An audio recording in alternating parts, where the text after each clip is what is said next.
சிறுத்தொண்ட நாயனார் சரித்திரத்தை பற்றி நாங்கள் பேச வர்றதுக்கு முன்னாடி ஒரு விஷயத்தை சொல்லணும். பேசினதுக்கு அப்புறம் ராகவன் சார் என்ன கூப்பிட்டு இந்த மாதிரி தொடர் சொற்பொழிவு நடக்கிறது, நீங்க என்ன சப்ஜெக்ட் எடுத்து பேச போறீங்க? 2-3 அடியாருடைய பெயர் சொன்னார். இதை முன்னாடி பேசியிருக்கேனே அப்படின்னு கேட்டேன். சிறுத்தொண்ட நாயனார்னு சொன்னோடனே சரின்னு சொல்லிட்டேன். சிறுத்தொண்ட நாயனார் சரித்திரம் என் வாழ்க்கையிலே எவ்வளவு இம்பார்ட்டன்டானதுன்னு கேட்டா, நான் சிறு பிராயத்திலே நான் தூக்கம் வரலன்னு எங்க அப்பாட்ட கதை கேட்டா சிறுத்தொண்ட நாயனார் கதையை சொல்லிதான் எனக்கு தூங்குது. அதனால என்னுடைய மனதோடு எண்ணத்தோடு ரத்தத்தோடு ஊறி போன சரித்திரம் அப்படின்னு சொன்னா நாயன்மாரோட சரித்திரத்துல சிறுத்தொண்ட நாயனார் சரித்திரம். அப்படி சிறுத்தொண்ட நாயனார் சரித்திரத்தை என் தந்தையார் எனக்கு கூட்டிக் கொண்டிருக்கேன். அதனாலதான் இந்த இடத்துல எனக்கு சிறுத்தொண்ட நாயனாரை பற்றி பேசக்கூடிய ஒரு பெரிய பாக்கியம் கிடைத்தது நினைத்து நான் அகமகிழ்கின்றேன். என் தந்தையாருக்கு இதனுடைய பயன்களை வணக்கமாக போற்றி மகிழ்கின்றேன். அவருடைய பாதத்திலே பக்தி எவ்விதமாக வளர வேண்டும், பக்தி எந்த மார்க்கத்தில் இருந்தால் எந்த விதத்தில் இருந்தால் சிவனருளை சுலபமாக பெறலாம் என்பதில் 9 விதமான பக்திகள் சொல்லி, ஸ்நேக பக்தி, பிதா பக்தி, மாத்ரு பக்தி, பத்தி பக்தி, இப்படி ஒவ்வொரு விஷயங்கள நமக்கு ஒவ்வொரு பக்தி எடுத்துக்காட்டு. அதுல ஸ்நேக பக்தி என்றால் நட்பு ரீதியான பக்தியை வளர்த்துக் கொள்வதற்கு நமக்கு சுந்தரமூர்த்தி நாயனார் நமக்கு எடுத்துக்காட்டி. யாருக்காச்சும் துணை மாப்பிள்ளையா இருக்கணும் அப்படின்னு சொன்னா,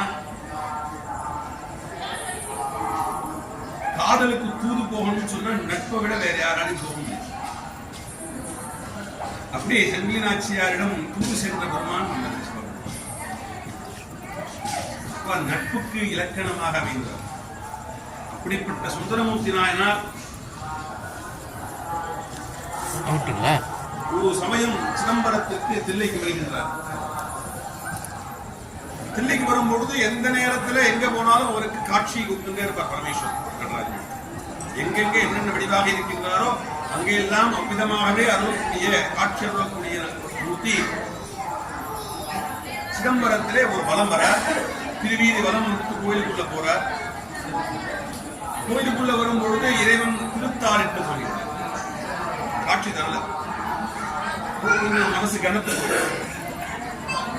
என்ன இப்படி நடந்து போச்சு, எதனால இந்த காட்சி மறுக்கப்பட்டது அப்படின்னு சுவாமியிடம் கேட்கிறார். இல்லப்பா இன்னொரு பலம் பாரு. மறுபடியும் ஒரு பலம் வர வரும் பொழுது முதல் காலத்திலே வரும் பொழுது அங்காங்கு அமர்ந்திருக்கின்ற தில்லைவாடுகிற தீட்சிதர் பெருமக்கள் எல்லாம் சுந்தரமூர்த்தி நாயனார் வருகையை கவனிக்காமல் சாதாரண நிலையிலே அவர்கள் இருக்கும் பாதையில் அமர்ந்திருக்கின்றார். அதை பார்த்துட்டு இவர் கொஞ்சம் மனசுல சித்தலப்படுறார். நம்ம வரோம், நம்ம கிட்ட நாங்கள் கூப்பிடலையே யாரும் அப்படின்னு சொல்லி சின்ன வந்துட்டாராம். அதனால இன்னொரு வரம் வர செய்தார். அப்போ இங்க தில்லைவாடவர்கள் உங்க வீட்டுல உட்கார்ந்து இருக்காங்க. அப்போ எல்லாருமே நடராஜமூர்த்தியாவே காட்டுறாங்க. அதனாலதான் நடராஜ சமந்தேவம் திரிசகஸ்ர முனீஸ்வரம்னு தில்லைவாடனுடைய உமாகர்ஷவனுடைய ஸ்லோகங்கள் சொன்னார். அப்படி கொடுத்த உடனே தன்னுடைய எந்த இடத்துல தவறு செய்ததுனால இறைவன் தடுத்தாட்கொண்டார் என்று புரிந்து கொண்டு இறைவனிடம் மன்னிப்பு கோருகின்றார். இவர்களுக்கான ஒரு பதிகம் பாடணும், இவரை முன்னிறுத்தி ஒரு பதிகம் பாடணுமே, இங்க நான் பாடுறேன்னு ஆரம்பிக்கிறார் சுந்தரமூர்த்தி நாயனார். அதற்கான சமய விதியில் நான் சொல்றேன், திருவாரூருக்கு வந்துரு அப்படின்னு சொல்லி உத்தரவு கொடுத்துருவார். நிறைய கதை சொல்லிட்டு போனா பெருசா போயிட்டார். சிறுத்தொண்ட நாயனாரோட தெரியும் தான் இன்னைக்கு முக்கியம். அப்படி திருவாரூருக்கு போகும் பொழுது திருவாரூர்ல எங்க பிறக்க முக்தி இல்லையா, அங்கே எல்லாரும் வரிசை கொண்டிருக்கின்றார்கள். 63 நாயன்மார்களும் வெளியே. சுவாமி எல்லாரையும் கடந்து சுந்தரமூர்த்தி நாயனார் தரிசனத்துக்கு உள்ள செல்கின்றார். ஏன்னா இங்கேயும் ஒரு பாடம் இருக்குல்ல, அடியார்களை தாண்டி செய்யலாமா செல்லக்கூடாதுன்னு ஒரு தயக்கத்தோடு வந்து இறைவனுடைய குரல் கேட்டு உள்ள போறார். உள்ள போன உடனே இந்த அடியார்கள் எல்லாம் பார்த்துட்டு நான் வந்து அங்க ஒரு கேட்டேன், அடியார்களை பத்தி பாடணும்னு கேட்டேன், இங்க திருவாரூர் சொல்லிட்டீங்க, இங்க வந்தா எல்லா அடியார்களும் இருக்காரு, நான் எந்த அடியாரை முன்னெடுத்து பாக்குறது, இதுல யாரு முதல் யாரு அடுத்தது கடைன்னு எனக்கு தெரியலையே அப்படின்னு இறைவனிடம் வினவரார். எனக்கு எம்பிரான் தில்லைவாழ் அந்தனதும் அடியார்க்கும் அடியேன் என்ற பதத்தை எடுத்து கொடுக்கிறேன். என்னத்துக்காக திருவாரூர்ல கொண்டு கொடுத்தாருன்னு கேட்டேன். சிதம்பரத்திலே பாட சொல்லுங்க. பிள்ளையின் புகழ் அதே கஷேத்திரத்துல பாடினா கல்பிதம் பண்ணின மாதிரி ஆயிடும், எழுதி வச்ச மாதிரி ஆயிடும், எழுத்த திருத்தி வச்ச மாதிரி ஆயிடும். அது இங்க பாடப்படல, திருவாரூர்ல பாடப்படுதுன்னு சொன்னாதான் மெய்ப்பாருக்கு உண்மையாக இருக்கும் என்று பரமேஸ்வரனே. தீர்க்கதரிசினா ஒரு சராசரி முனிவருக்கே தீர்க்க தரிசனம் ஏற்படுதுன்னா பரமேஸ்வரனுக்கு வராதா? பிற்காலத்தில் எப்படி பேசப்படும் சொல்லி அந்த வார்த்தையை எடுத்து கொடுத்து திருத்தொண்ட தொகையை செய்ய வைத்தார். அப்படிப்பட்ட திருத்தொண்ட தொகையை முன்கொண்டு சேக்கிழார் பெருமான் எல்லா நாயன்மார்களையும் சரித்திரத்தையும் நான் எழுத வேண்டும் என்ற இறைவனுடைய பால் அன்பு கொண்டு அதனை தன்னுடைய தலைவரிடம் ராஜாவிடம் அனுமதி பெற்று சேக்கிழார் பெருமான் பெரிய புராணத்தை ஏற்றார். பெரிய புராணம் எங்கே சபையேறப்பட்டது என்றால் இல்லை, சிதம்பரத்தில் ராஜதர்பார் என்ற ராஜசபையிலே சேக்கிழாரின் பெரிய புராணம் அரங்கேற்றது.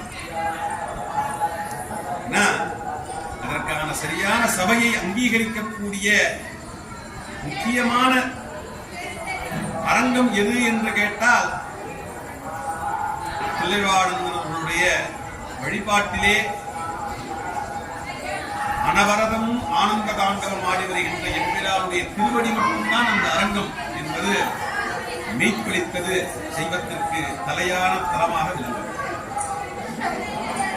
இந்த பெரிய புராணத்தில சிறுத்தொண்ட நாயனார் சரிதத்தை பிரமாதமான பாடல்களோடு நமக்கு எடுத்து கொடுத்திருக்கின்றார்.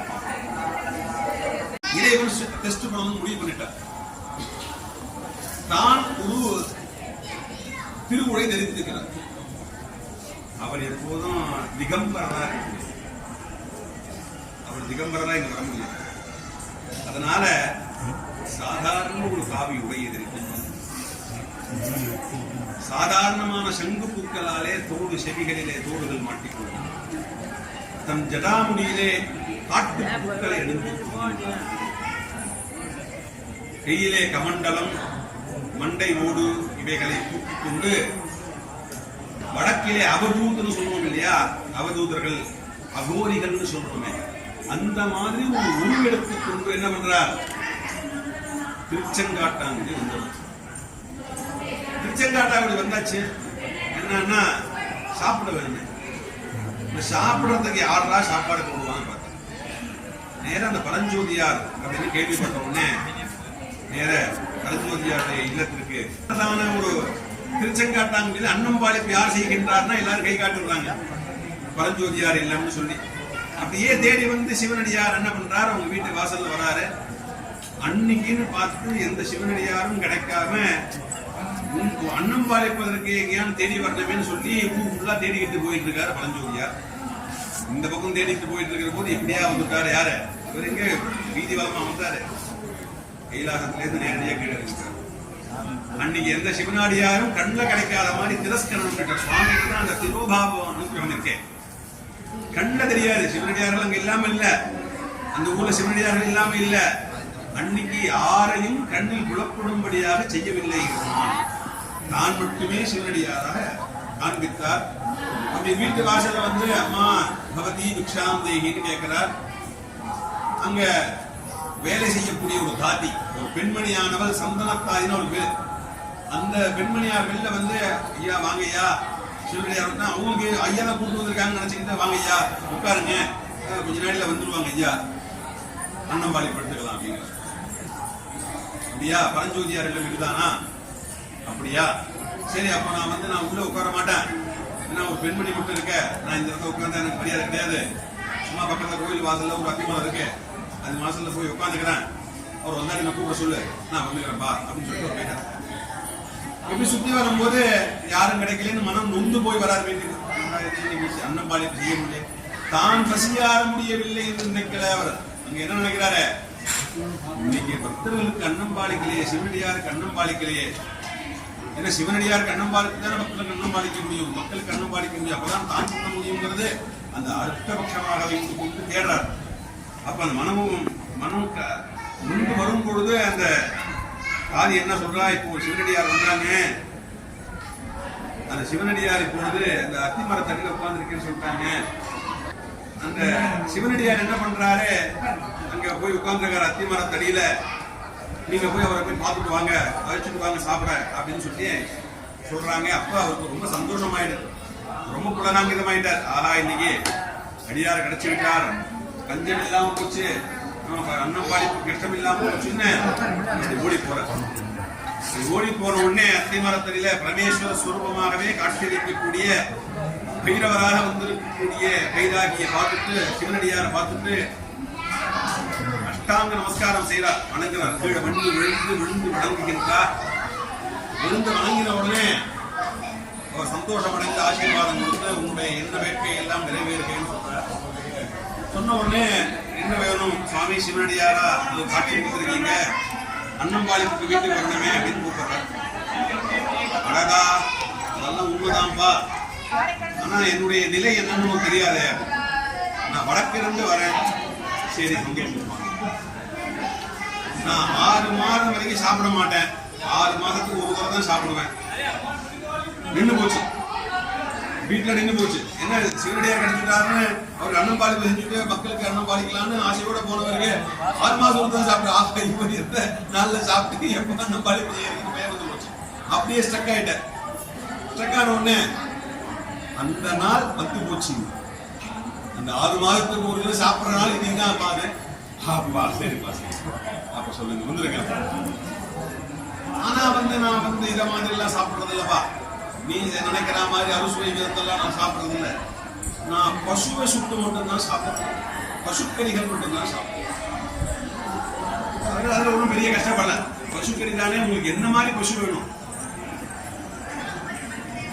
அதாவது கறவை மாடா வேணுமா, கறவை நின்ற மாடா வேணுமா, கர்ப்பிணி மாடா வேணுமா, எந்த மாதிரி மாடு இருக்கணும், பசு மாடு இருக்கணும் சொல்லுங்க, நான் சொல்லி சொல்றேன். பசு என்றால் நான் மாடை சொல்லவில்லை, பசு என்ற மனிதனை நான் குறிக்கின்றேன். ஒரு குண்டு பெருசா வேண்டும். சரின்னு அமைதியா இருந்தார். சரி, அப்படியே ஆகட்டும். அதிலும் 5 வயதிற்கு மேல் இருக்கக்கூடாது. 2வது அடி. 3வது அடி, அந்த குழந்தையாக இருக்கக்கூடியவனை எந்த விதமான மனக்லேசமும் இல்லாமல், வருத்தமும் இல்லாம, எப்படி பாருங்க, 5 வயசுக்குள்ள ஒரு குழந்தைய ஆண் மகவ தலைமகனா இருக்க வேண்டும், ஒரே மகனாக இருக்க வேண்டும், தாய் மனம் உணர்ந்து பிடிக்க வேண்டும், மனதில் வருத்தம் இல்லாமல் தந்தை அறுக்க வேண்டும். இப்படியான ஒரு அமுதை பிள்ளைக்கறியை செய்து கொடுத்தால் நான் சாப்பிடுறேன். நான் தயார் பண்ணிட்டு வந்து கூப்பிடணும் சுவாமி. ஏன் என்னால கேள்வி கேட்கறாங்க? நீங்கதான் இந்த பக்தியை நீங்க ஞாபகம், நான் தயார் பண்ணிட்டு வந்து கூப்பிடணும். கொஞ்சம் அப்படியே தயங்கிட்டு எப்படி சொல்லலாம், என்ன பேசலாம் அப்படின்னு கையை கால கசக்கிட்டு வீட்டுக்காரி முன்னாடி போய் நிற்கிறாரு. வேங்காட்டு தங்கை கிட்ட போய் இது மாதிரி என்ன சிவனடியார் என்ன சொன்னார், கிடைச்சிட்டாரா? ஆனந்தமா வந்துட்டார். அவர் சொன்ன மாதிரி 6 மாதத்துக்கு ஒரு தடவை தான் வந்தார். சரி, அப்படியா? அது இன்னைக்குதான், ரொம்ப சந்தோஷம், அழைச்சிட்டு வந்துருங்க. இல்ல, அவர் இந்த மாதிரி கன்னியமுது கேட்டிருக்கார். என்ன விதமான கன்னியமுது வேணும்?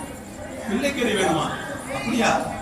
எப்படி இருக்கணும்? இத மாதிரி விஷயங்கள் 5 வயதுக்கு மிகாமல் இருக்க வேண்டும், ஆண் மகனாக இருக்க வேண்டும், தலைமகனாக இருக்க வேண்டும், ஒரே மகனாக இருக்க வேண்டும், தாய் பிடிக்க வேண்டும், தந்தை.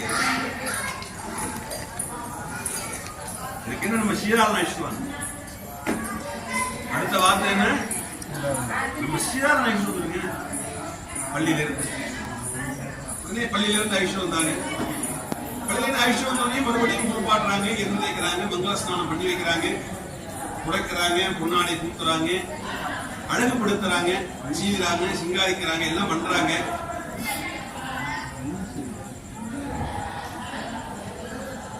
கரியமுறை செய்வதற்கு அவனை தயார்படுத்துகின்றார்கள். அந்த நேரத்தில் குழந்தை கேட்கிறான் அம்மாட்ட, அம்மா நீ என்னைக்குமே ஒரு தடவை தான் குளிப்பாட்டுவ, நீ குளிப்பாட்டின, சீவினேன், சிங்காரிச்ச, எல்லாம் பண்ணேன், ஒண்ணு மட்டும் மறந்துட்டேம்மா அப்படின்னு.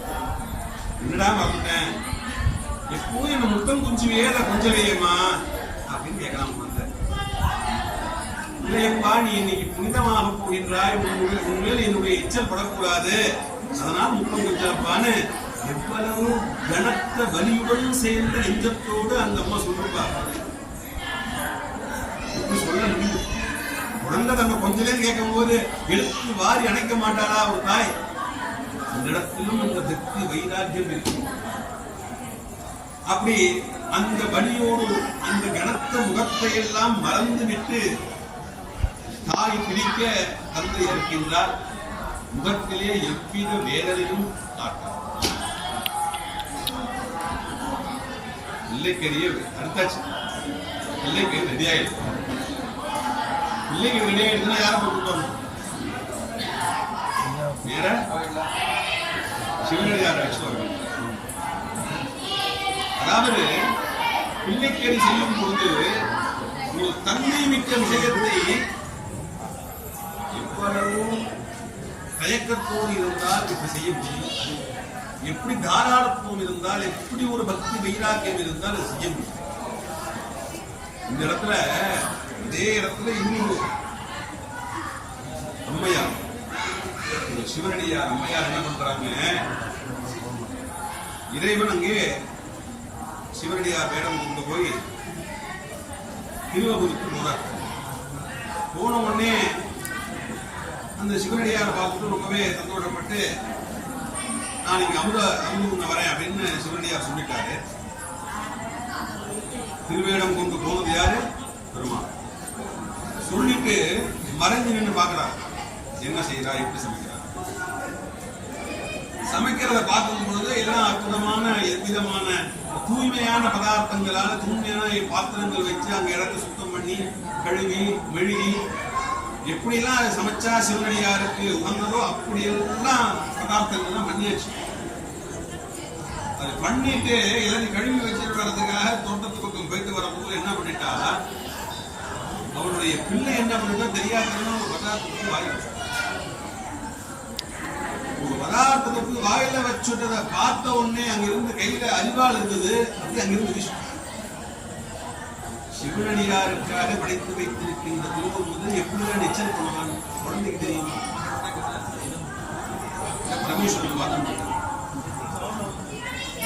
எவ்விதமான சலனம் இல்லை, அங்க பக்தி மட்டும்தான். குழந்தை டக்குன்னு அப்படி வெட்டி போட்டாங்க. இந்த மாதிரி ஒரு தாய்க்கு வரணும் பெரிய சலம், தந்தைக்கு கூட வந்துடும். ஏன்னா தாய் என்ன பண்றா, கரு ஏற்று 10 மாத காலங்கள் கருவிலே சுமந்து கருவை முதன்மையாக ஆக்கி இந்த உலகிற்கு குழந்தையா கொடுத்தார்.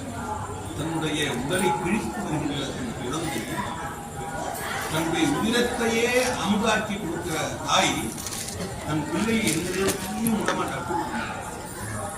ஆனா பக்தின்னு வந்துட்டா அங்க எதுவுமே முன்னாடி நிற்க கூடாது. தாய் நிற்க கூடாது, தந்தை நிற்க கூடாது. சண்டை சனாயனா என்ன பண்ணாரு, மண்ணை லிங்கமா பிடிச்சு வழிபாடு பண்ணிட்டு இருக்கிற போது அதை தெரியாம என்ன பண்றார், சண்டேச நாயனாருடைய தந்தையார் அந்த பக்கம் காலை வைக்க வந்துட்டார். உடனே தன் கெட்ட இருந்த பரசுமை கொடாரியை கொண்டு அவருடைய காலை விடும். இங்க எல்லாத்தையும் திறந்து விட்டால்தான் பக்தியை நாம் முழுமையாக படைக்க முடியவில்லை.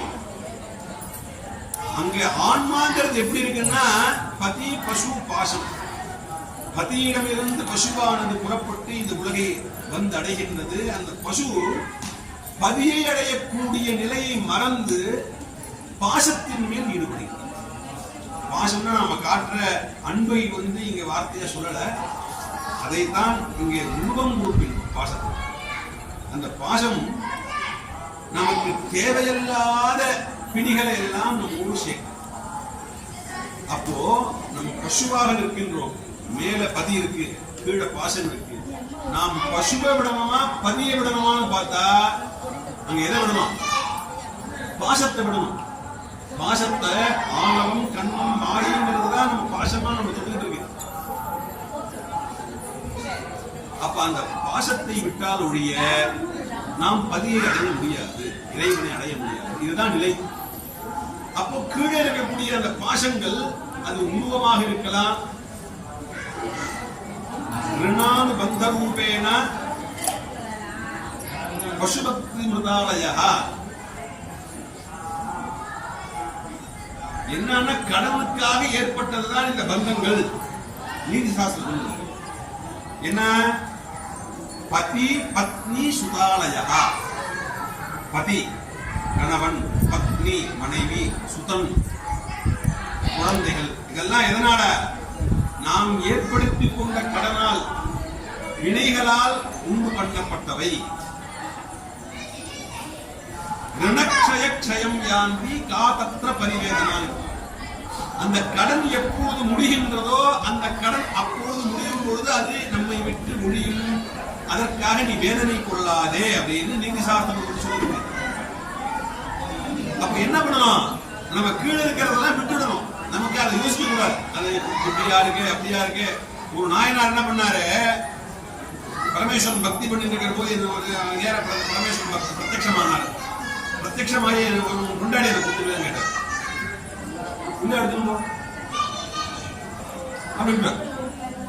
எந்த க்ஷணத்திலும் எதை கேட்டாலும் இறைவனிடம் இல்லை என்று நாம் விடுகின்றோம் என்றால் அவன் பேர் ஹரன் பேர். நாம் நம்ம கிட்ட இருந்து அபகரிக்கக்கூடியவன் ஹரன் பேர். நமக்கு தேவையில்லாதது அப்ப ஹர அப்படின்னா பறித்தல். நமக்கு தேவையில்லாததை பறிப்பதனாலே அவனுக்கு ஹரன். நம்ம கிட்ட இருந்து அபகரிச்சுக்கலாம். என்ன அபகரிச்சுக்கிறான்? நமக்கு இதெல்லாம் தேவையில்லை, நான் எடுத்துக்கிறேன் என்கிட்ட போட்டு. அதுக்குதான் பிக்ஷாண்டர் என்ன பண்றாரு? கையில ஓடி எடுத்துட்டு வந்து பிக்ஷை கேட்கிறார். நீ 10 ரூபாய் காசு போடணுங்கிறது மட்டும் இல்ல, அப்பா என்னுடைய அகம்பாவத்தை போட்டுட்டேன், என்னோட அஜ்ஞானத்தை போட்டுட்டேன், என்னுடைய கர்மாவை போடுறேன், எனக்கு சம்பந்தம் இல்லாம வேதனையை தரக்கூடிய இந்த பந்தங்களை போடுறேன் அப்படின்னு நாம இறைவனிடம் அந்த ஓட்டிலே திருவோட்டிலே போட வேண்டிய அர்ப்பணிப்பது மிக முக்கியமா. அப்படி நம்ம கிட்ட இருந்து அபகரிக்கிறான். அப்ப அவர் சோதிக்கும் போது என்னன்னா, நீ அது மேல ஆசை வச்சிருக்கியா, என் மேல ஆசை வச்சிருக்கியா? உண்மையா சிவனடியார கேட்டு சாப்பாடு போடணும்னு நினைச்சிட்டு இருக்கியா, இல்ல சும்மா பேருக்கா ஊருக்கா பேர் வாங்கிட்டு இருக்கியா? வந்த உடனே கேட்கிறாரு, பரஞ்சோதியாருன்னு அன்னம் பாதிப்பு செய்யறாராமே, அவருக்கு பேர் வேற சிறுத்தொண்டர்னு சொல்றாங்களே, அது யாருன்னு கேட்டார். யாரு? சிவனடியார் சிறுத்தொண்டரை பார்த்த உடனே கேட்கிறாரு இந்த கேள்வியை. அப்போ நாம என்ன சொல்லுவோம்? ஆமா சார், என்ன வேணும் அப்படின்னு எடுத்த உடனே கேட்போம், காலரை தூக்கிக்கிட்டு. அப்படி இல்லை, அப்படி சிறுத்தொண்டர் என்று அழைக்கப்படுபவர் அடியாராக இருக்கின்றேன். என்னுடைய பணியினாலே அவர்கள் அழைக்கின்றார்கள், நான் செய்கின்ற துண்டை கூறி அவர்கள் அழைக்கின்றார்கள், தவிர அது எனக்கு சம்பந்தம் இல்லாதது அப்படின்னு அங்கேயே நான்கிற எண்ணை அவர் அறுப்பதை அவர் பகுந்தார். நான் அப்படிங்கிறது என்ன அறுத்துட்டாருங்க. சிறுத்தொண்டர் முதல் டெஸ்ட் ரிசல்ட் 100க்கு 100 போட்டாச்சு, முதல் மார்க். அதுக்கு அடுத்தது இருக்கு டெஸ்ட். 5 எக்ஸாம் இருக்கு இல்லையா? SSL, Tamil, English, maths, social science, science எல்லாத்தையும் மார்க் எடுத்தா தான் பாஸ் இல்லையா? அடுத்த டெஸ்ட் இருக்கு. அந்த டெஸ்ட்ல அடுத்தது புள்ளக்கடி வேணும்னா புள்ளக்கடி பண்ணியாச்சு. 2வது எக்ஸாம் பாஸ். சாப்பிட வர சொல்லியாச்சு, சாப்பிட வந்தாச்சு. தன்னுடைய ஆசனத்திலே அமர வைச்சாச்சு. சுத்தமான துணியை பரப்பி, வெள்ளை துணியை பரப்பி அடியார்ட்ட விண்ணப்பித்து கரியமுதை பரமாறலாமான்னு கேட்டுக்கிட்டு வெள்ளை சாதம் தொடர்ந்து கரியமுதுகளை எல்லாம் அங்கே பரிமாறப்பட்டது. வெண்காட்டு நாங்கே பரிமாறினார். இந்த பரிமாற்றம் நடந்தவுடனே இதுல தலைக்கறி எங்க இருக்கு? இவ்வளவு கறி போடாதுன்னு தலைக்கறி. இவங்க 2 பேரும் பார்த்துட்டு மூஞ்ச பார்த்துட்டு, அடாரா கொஞ்சம் கூட அந்த பால் குணமே மாறாத அந்த முகத்தை பார்த்து சிரிச்சுட்டே இந்த முகம் இருக்கே, எங்கேயாவது பத்திரமா வச்சுக்க கூடாதா அப்படின்னு அந்த 2 பேரும் அந்த தலையை ஒதுக்கி வச்சாங்கம்மா அப்படின்னு நாம நினைச்சுப்போம். முடி இருந்தால் அந்த உணவு இருக்கிறது தகுந்ததாக இல்லையேன்னு முடி இருக்கிற பாகம் தேவையில்லைப்பா, ஓரமா வச்சுது, அதுக்கப்புறமா அதை செய்ய வேண்டிய கிரமத்தோடு அதை செய்து கொள்ளலாம்னு ஒதுக்கினாராம். அப்ப இவர் அதை என்னடா குற்றம் கண்டு, இவருக்கு வந்து குற்றம் கண்டுபிடிப்பது தானே இவருக்கு வேலை, டெஸ்ட் தானே, இந்த டெஸ்ட் தானே பண்ணிட்டு இருக்காரு. அவர் சாப்பிடவா பசிக்கா வந்திருக்காரு, அவருக்கா பசிக்க போகுது. தில்லையில ஒரு வேலைக்கு 100 படி நம்ம நைவேத்தியம் நடக்கிறது. ஒவ்வொரு கஷேத்திரங்களிலும் பல 100 படிகள் அன்னங்கள் நைவேத்தியம் பண்ணி அன்னம் பாலிப்பு நடக்குது. தில்லையில அன்னத்தை பாலிப்பதனாலே அன்னம் பாலிக்கும் தில்லை சிற்றம்பலமா இருக்கு. எந்த இடத்துல திரும்பினாலும் சிவ பூஜை நடந்து இருக்கு. அவருக்கா பசிக்க போறது? பசி இருப்பது இறைவனுடைய குணமா? அமிர்தம் உண்ட பிறகு தேவர்களாக ஆனார் என்றால் அவர்களுக்கு பசி பிணி இருக்காதுன்னு அமிர்தம் உண்றாங்க. அமிர்தம் மட்டும் குடிக்கிறாங்க, அவங்களுக்கு பசி பிணி வராது அமிர்தம் கொடுத்தவங்களுக்கு. அப்புறம் அப்படி இருக்கிற தேவரா இருக்கக்கூடிய தேவரா இருக்கக்கூடிய ஈஸ்வரனுக்கா பசிக்கும்? 6 மாசத்துக்கு சாப்பிடுறேன், இன்னைக்குதான் பசி வந்து போச்சுன்னு கேட்கறான்னா எல்லாம் டெஸ்டிங், எல்லாம் பார்க்கணும். நீ என்னதான் பண்ற, என்னதான் ஃபைனலைஸ், எனக்கு என்னதான் பொருள், நீ என்னதான் வர ரைட்டு, உனக்கு என்னதான் நான் பலன் தரேன் அப்படின்னு முடிவுக்கு வரணும். இல்ல அந்த டெஸ்ட்ல செகண்ட் டெஸ்ட் ஆயிடுத்து, தேர்ட் டெஸ்ட் வரும்போது ஃபைல் ஆகிற சூழலை வந்து இல்ல அந்த தலைக்கறியை முடியிருப்பதனாலே அது உவாதுன்னு நம்பி வச்சோம் அப்படின்னு எடுத்தாங்க. எனக்கு அதுதான் எனக்கு ரொம்ப இம்பார்ட்டன்ட், ரொம்ப பிடிச்சதே அதுதான் முதல்ல. அது இல்லையா இதுல அப்படின்னு ஒரு உறக்க பொருள் வர, அடடா இங்க இருந்து சந்தனத்தாதி வேலைக்காரி ஓடி வந்தாலும், ஐயா இதுல இணைச்சா தப்பாயிடக்கூடாதுன்னு சொல்லி தலைக்கறியை தனியா பண்ணி வச்சிருக்கேன். ஏன்னா இது வரைக்கும் எந்த அடியாரும் எந்த சாமியாரும் பிள்ளைக்கறி கேட்டு சாப்பிட்டு நான் பார்த்ததில்லை சாமி, இதுதான் முதல் முறையா பாக்குறேன். எங்கேயானும் இதை தலைக்கறியை கலந்து போய் இதுல துணி போட்டு போச்சுடாது அப்படின்னு சொல்லி நவுத்துட்டா என்ன பண்றது, நம்ம நவுத்தினாங்க. இப்படிப்பட்ட சாமியார் வராங்க, தலைக்கறி நிச்சயம் கேட்பீங்கன்னு தெரியும் எனக்கு, அதனால தனியா செஞ்சு வச்சுட்டேன். இன்னாங்க சாமி உங்க நேரத்தை சிரித்துண்டவரை பார்த்து நான் சந்தனத்தாதி வந்து ஒரு பெரிய கும்பிடு போட்டான். அடாடா இது வரைக்கும் நீ எனக்கு துண்டு செய்ததெல்லாம் பெருசில்லமா, இன்னைக்கு பண்ண பாரு துண்டு, இன்னைக்கு பண்ண பாரு துண்டு, இதுதான் பெரிய துண்டு, அளப்பரிய துண்டுன்னு சொல்லி ஒரு பெருமையா மனசுல நினைச்சுன்னு அந்த கரையையும் படைச்சார். படைச்சவை எடுத்து சாப்பிட்டு போக வேண்டியதான் ஐயா. போட்டாச்சு, இலைய போட்டாச்சு, துணியை போட்டாச்சு, சாப்பாடு போட்டாச்சு, பிள்ளைக்கறியும் நீ கேட்டா மாதிரியே தாய் பிடிக்க தந்தை நெருக்க கறியை முது பண்ணி அது தலைக்கறியும் மிஸ் ஆகக்கூடாது எல்லாத்தையும் வச்சாச்சு. இல்லை ஒழுங்கா சாப்பிட்டு எடுத்து போக வேண்டியது கைகளுக்கு. நான் தனியா சாப்பிடுறது கிடையாது, யாராலும் ஒரு சிவனடியாரை கூப்பிட்டு பக்கத்துல உட்கார வச்சு அவரும் சாப்பிடும்படியான இந்த பிள்ளைக்கறி எல்லாம் சாப்பிடணும், அப்பதான் நான் சாப்பிடுவேன். ஊர்லயே சிவனடியாரே காணும் தானையா ஒண்ணு பிடிச்சான். ஊர்ல இருந்த சிவனடியாரா கிடைச்சிருந்தா இன்னைக்கு வேற சிவனடியார சாப்பாடு போட்டு இன்னைக்கு வேலையை முடிச்சுட்டு போனானா, அவன் ஒண்ணுமே கிடைக்கலன்னானையா உங்ககிட்ட வந்த, நீ ஏன் திருப்பி ஆளுக்கு இல்லைன்னு கொண்டு வாங்குற, போய் பார்த்துட்டு வாங்க, வந்தா கிடைச்சா உட்காந்து சாப்பிடுவோம், இல்லைன்னா இன்னைக்கு சாப்பாடு கிடையாது அப்படின்னு. அடுத்ததாடா சரி மேக்ஸ் ஆச்சு, அப்ப அடுத்த சயின்ஸா, சரி ஓடு. அடுத்த ஒரு ரவுண்டு போறாரு, எங்க கிடைப்பா, இவர் தான் எல்லாத்தையும் மறைச்சு வச்சிருக்காரு ஊருக்குள்ள தர போட்டு, யாரும் கிடைக்கல, எவரும் சிவனடியாரையும் காணோம் சுவாமி. அப்போ உன்னை விட ஒரு திருநீர் அணிந்த சிவனடியார் இந்த உலகத்தை யாருமே இல்லப்பா, அப்ப என் பக்கத்து நீயே உட்கார்ந்து சாப்பிடு. இப்படிப்பட்டது தன் பிள்ளை அறுத்து தானே செய்த சமையல கரிய பிள்ளைக்கரிய தானே சாப்பிடணும்னா எப்படிப்பட்ட ஒரு மனுஷன், எப்படிப்பட்ட ஒரு சோதனையா இருக்கும். உலகத்துல உனக்குமே இப்படி ஒரு சோதனை அந்த வெல்லணுமே.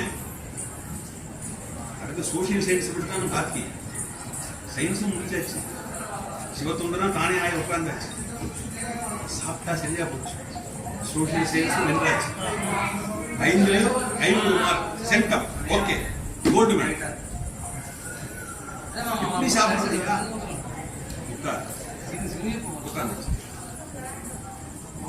பரிமாறின உடனே அவருக்கு அந்த கவலை கடத்துல பக்கத்துல சாப்பிட்டவன் சாப்பிட்டாரா சாப்பிடலையான்னு பார்க்கல, தான் வேகமா அடுத்து தாம சாப்பிட்டாதான் அவர் சாப்பிடுவாரோ என்னன்னு புரியலன்னு வேகமா சாப்பிட உள்ள போனார். ஏன்னா தான் அடுத்தவங்க டெஸ்ட் பண்றதுக்காக ஒரு கால் உட்கார்ந்து இந்த சமையலியார் வந்து சாமி வந்து நீ சாப்பிடுறது கஷ்டமா நல்லது சமைச்சு வச்சாங்க என்ன கூட்டு உட்கார வச்சு வரது இல்லை. ஏன்னா நம்ம அது மாதிரிலாம் பண்ணுவோம்ல, இப்படி வந்திருக்கெல்லாம் உனக்கு எதாவது வைக்கிறேன்டா அப்படின்ட்டு அதை மாதிரி தானே வச்சுட்டானே. என்ன பண்றதுன்னா இந்த மாதிரி ஒரு நாள் என்ன உட்கார வச்சு டெஸ்ட் பண்ணி வச்சிருக்காரு, நாமளே ஒரு வாய் வாயில போடணும், அவதான் அவர் திருப்தி சாப்பிட்டு வரோம் அப்படின்னு நினைச்சு வேகமா அவர் சாப்பிட்டது கூட கவனிக்காம உட்கார்ந்து அந்த பிள்ளைக்கறியை எடுத்து வாயில வைக்கிறதுக்காக கிட்ட எடுத்துட்டு போறார்.